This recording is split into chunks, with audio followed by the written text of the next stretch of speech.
Hello everyone, welcome to civil वाला daily current affairs. आज है 3 जून और शुरू करते हैं आज का डिस्कशन। सबसे पहले आज का कोट देख लेते हैं जो बाबा साहब अम्बेडकर के द्वारा है। Cultivation of mind should be the ultimate aim of human existence. तो बौद्धिक विकास होना, माइंड का विकास होना ही हमारी ह्यूमन एग्जिस्टेंस का एम होना चाहिए। कि हम जो है जितने भी भेदभाव होते हैं जो हम कास्ट के हिसाब से करते हैं, रिलीजन के हिसाब से करते हैं, जेंडर के हिसाब से करते हैं, रेस के हिसाब से करते हैं, तो वो तब हम नहीं करेंगे अगर हमारा माइंड जो है वो बहुत ओपन होगा, बहुत मॉडर्न होगा। तो यही हमारा अल्टीमेट एम होना चाहिए कि हमारा बौद्धिक विकास हो, हम ऊंच नीच और इन सारी चीज़ों में भेदभाव ना करें। तो शुरू करते हैं आज का डिस्कशन। सबसे पहले कल जो मैंने क्वेश्चन दिया था आपको सैटरडे को, उसका आंसर देख लेते हैं। अंतर्राष्ट्रीय आलू दिवस हर साल किस दिन मनाया जाता है? On which day is the international potato day celebrated every year? तो इसका आंसर हमारा था 30 मई। तो ये पहली बार मनाया गया था। मैंने उस दिन इन्फॉर्मेशन आपको बताई थी कि ये संयुक्त राष्ट्र महासभा द्वारा डिसाइड किया गया है और फर्स्ट टाइम ये मनाया गया है। तो कोई भी चीज़ फर्स्ट टाइम होती है तो वो इम्पॉर्टेंट भी हो जाती है और उसकी थीम ये याद रखिएगा, दोनों चीज़ें याद रखिएगा। चलिए शुरू करते हैं आज के पहले क्वेश्चन से। हाल ही में आतंकवाद निरोध पर भारत जापान संयुक्त कार्य समूह की 6ठी बैठक कहाँ आयोजित की गई है? Recently where was the 6th meeting of Japan India joint working group of counter terrorism held? Option A है न्यू दिल्ली, बी है हैदराबाद, सी है चेन्नई और डी है बेंगलुरु। तो इसका जो करेक्ट आंसर है हमारा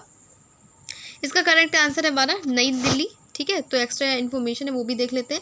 आतंकवाद निरोध पर भारत जापान संयुक्त राष्ट्र कार्य समूह की 6ठी बैठक 29 मई 2024 को नई दिल्ली में हुई।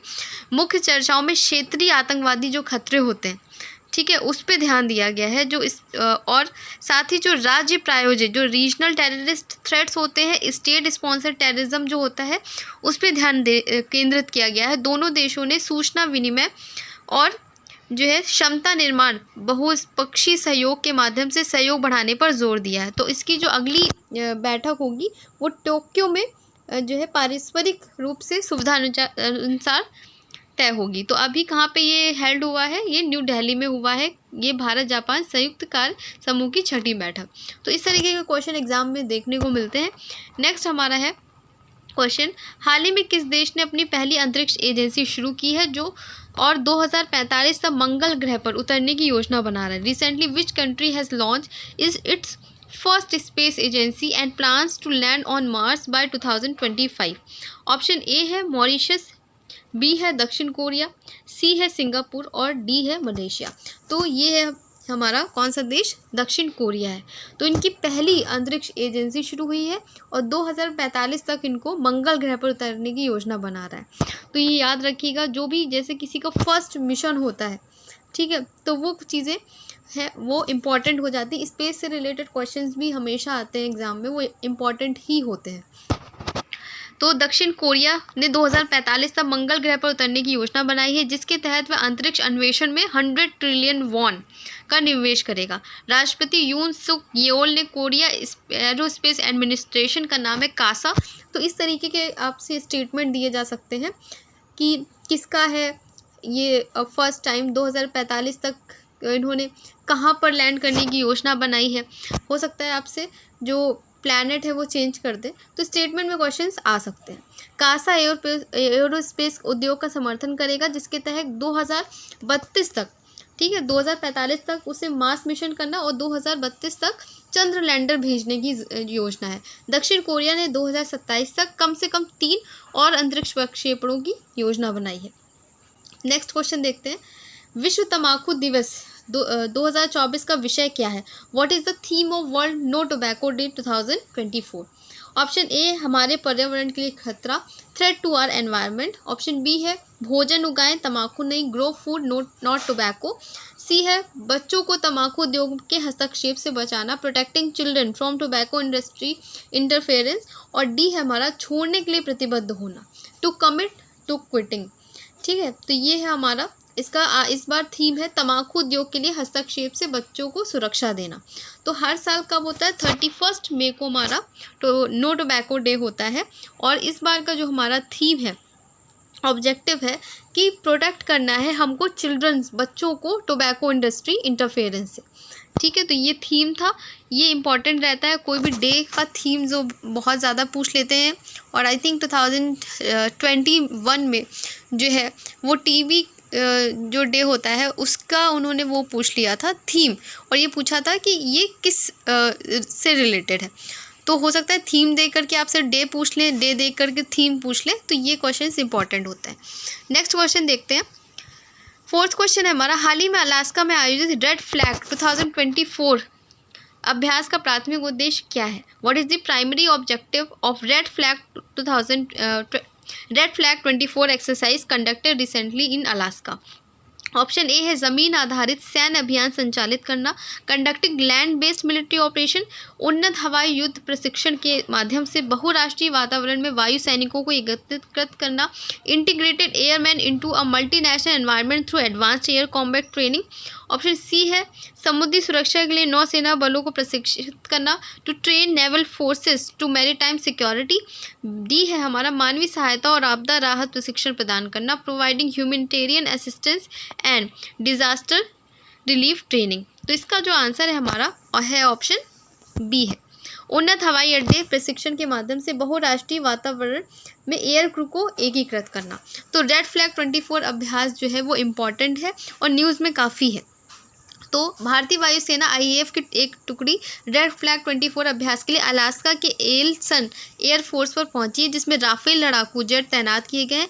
रेड फ्लैग 24 2 सप्ताह का उन्नत हवाई युद्ध प्रशिक्षण अभ्यास है, जिसमें बहुराष्ट्रीय वायु सैनिकों को यथार्थवादी परिदृश्यों में एकीकृत किया जाएगा। तो ये याद रखिएगा कि हमारा रेड फ्लैग जो अभ्यास है कहाँ हो रहा है और किससे रिलेटेड है। नेक्स्ट क्वेश्चन देखते हैं हमारा, बहुराष्ट्रीय सैन्य अभ्यास रेड फ्लैग 2024 किस देश में किया जा रहा है? ठीक है, उसका आपने टॉपिक जान लिया। ये जो क्वेश्चन था हमारा ये पूछा गया था कि इसका उद्देश्य क्या है। दूसरा हमारा क्वेश्चन है कि ये किस देश से संबंधित है, कहाँ पे ये आयोजित किया जा रहा है? तो इसका आयोजन जो है वो USA में आयोजित किया जा रहा है। बाकी मैंने आपको इन्फॉर्मेशन बता दी। तो हर क्वेश्चन को अलग अलग तरीके से पूछा जा सकता है। ठीक है, तो ये याद रखिएगा। और कब से, जैसे ये पूछ सकते हैं स्टेटमेंट में, साल 1975 से रेड फ्लैग अभ्यास का आयोजन किया जा रहा है। तो ये याद रखिएगा। नेक्स्ट क्वेश्चन है हमारा, क्वेश्चन नंबर 6 है, मास कम्युनिकेशन इंटर्नशिप प्रोग्राम हाल ही में किस मंत्रालय ने शुरू किया है? Which ministry has recently launch the mass communication internship program? Option A है होम मिनिस्ट्री, बी है ministry of Jal Shakti, C है मिनिस्ट्री ऑफ एक्सटर्नल अफेयर्स और डी है हमारा मिनिस्ट्री ऑफ एग्रीकल्चर। तो ये मास कम्युनिकेशन इंटर्नशिप जो है ये किसकी है? जल शक्ति मंत्रालय का। तो इस तरीके के क्वेश्चन UPSC में तो दिखते ही मिनिस्ट्री पूछ लेते हैं और स्टेटमेंट में भी देते हैं। तो ये याद रखिएगा। हाल ही में जल शक्ति मंत्रालय के अंतर्गत नदी विकास और गंगा कायाकल्प विभाग ने मास कम्युनिकेशन इंटर्नशिप प्रोग्राम की घोषणा की है। इस प्रोग्राम के तहत रिसर्च स्कॉलर विद्यार्थियों को इंटर्न के रूप में शामिल किया जाएगा। तो याद भी रखिएगा ये है किससे रिलेटेड है, मास कम्युनिकेशन इंटर्नशिप किससे रिलेटेड है, ये याद रखिएगा। इंटर्नशिप की अवधि 6 से 9 महीने की होगी। इंटर्नशिप कार्यक्रम पूरा होने पर उम्मीदवारों को 15,000 रुपये प्रति माह का जो है मानदेय दिया जाएगा। तो हो सकता है वहाँ पे आपसे जो प्राइस है रुपए है वो चेंज कर दिए जाए, स्टेटमेंट में मिनिस्ट्री चेंज कर दी जाए। तो ये इंपॉर्टेंट क्वेश्चन था। नेक्स्ट क्वेश्चन देखते हैं, अंटार्कटिक संधि सलाहकार बैठक का आयोजन कहाँ किया गया? Where was the Antarctic Treaty consultative meeting held? Option A है मुंबई, बी है कोच्चि, सी है चेन्नई और डी है अहमदाबाद। इसका करेक्ट आंसर है कोच्चि। कोच्चि भारत की मेज़बानी में कोच्चि केरला में 46वीं अंटार्कटिक संधि सलाहकार बैठक और पर्यावरण संरक्षण पर 26वीं समिति की बैठक का आयोजन किया गया है। मैत्री जो है सेकंड स्थापित करने की भारत की योजना ने की घोषणा की है कि मैत्री सेकंड की भी घोषणा भारत ने की है। 8 मई 2024 में भारतीय राष्ट्रीय राजमार्ग प्राधिकरण NHAI ने अपने बुनियादी ढांचे का मुद्रीकरण करने के लिए एक पहल शुरू की है, जिसमें स्थायी निवेशक संबंध बनाने के उद्देश्य से भारत के विस्तारित राष्ट्रीय राजमार्ग नेटवर्क को बनाए रखने और बढ़ाने के लिए किस देश से निवेश की मांग कर रहे हैं? ऑप्शन ए है तंजानिया, बी है हमारा बांग्लादेश, सी है ओमान और डी है UAE। तो इसका करेक्ट आंसर है हमारा UAE। NHAI ने के राजमार्ग विस्तार के लिए संयुक्त अरब अमीरात के निवेश को आकर्षित करने के लिए पहल शुरू की है। भारतीय राष्ट्रीय राजमार्ग प्राधिकरण ने भारत के विस्तारित राष्ट्रीय राजमार्ग नेटवर्क को बनाए रखने और बढ़ाने के लिए संयुक्त अरब अमीरात से निवेश की मांग की है। तो ये याद रखिएगा, ठीक है। नेक्स्ट क्वेश्चन देखते हैं हमारा। 10 मई 2024 में किस देश ने अपनी पहली अंतरिक्ष एजेंसी शुरू की है? ऑप्शन ए है नेपाल, बी है स्पेन, सी है नॉर्थ कोरिया और डी है साउथ कोरिया। तो साउथ कोरिया ने ही जो है अपनी स्पेस एजेंसी शुरू की है और इसको हम देख लेते हैं। देश के पहले चंद्र लैंडर की योजना 2032 में की है। पिछले साल नूरी रॉकेट के प्रक्षेपण के साथ दक्षिण कोरिया स्वदेशी अंतरिक्ष प्रक्षेपण यान और उपग्रह विकास प्रौद्योगिकी का मालिक बनने वाला 7वां देश बन गया है। तो ये याद रखिएगा, वैसे वही क्वेश्चन है, थोड़ा अलग तरीके से इसमें पूछा गया है। नेक्स्ट क्वेश्चन है हमारा, हाल ही में किस संस्थान के शोधकर्ताओं ने पुनः संयोजक प्रोटीन के बड़े पैमाने पर उत्पादन के लिए एक नवीन और सुरक्षित विधि विकसित की? Recently researchers of which institute have developed an innovative and safe method for large scale production of recombinant proteins? Option A है IISc, ऑप्शन बी है हमारा CSIR, सी है ICAR और डी हमारा राष्ट्रीय जैव चिकित्सा जीनोमिक संस्थान। तो इसका करेक्ट आंसर है हमारा भारतीय विज्ञान संस्थान।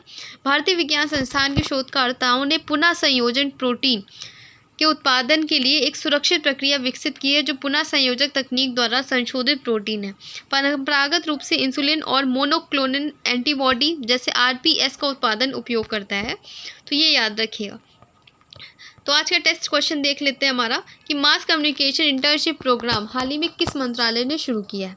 इसका आंसर आपको कमेंट सेक्शन में करना है और बाकी अपनी पढ़ाई करते रहिए, करंट अफेयर्स का रिवीजन करते रहिए। 10-10 मिनट अगर आप रोज भी देंगे तो काफ़ी आपका जो बर्डन है वो धीरे धीरे करके कम हो जाएगा। आपके सबकॉन्शियस में चीज़ें कब चली जाएंगी ईजी वे में वो आपको पता भी नहीं चलेगा और एग्ज़ाम टाइम पे पुरानी चीज़ें हमें ज़्यादा याद आती हैं।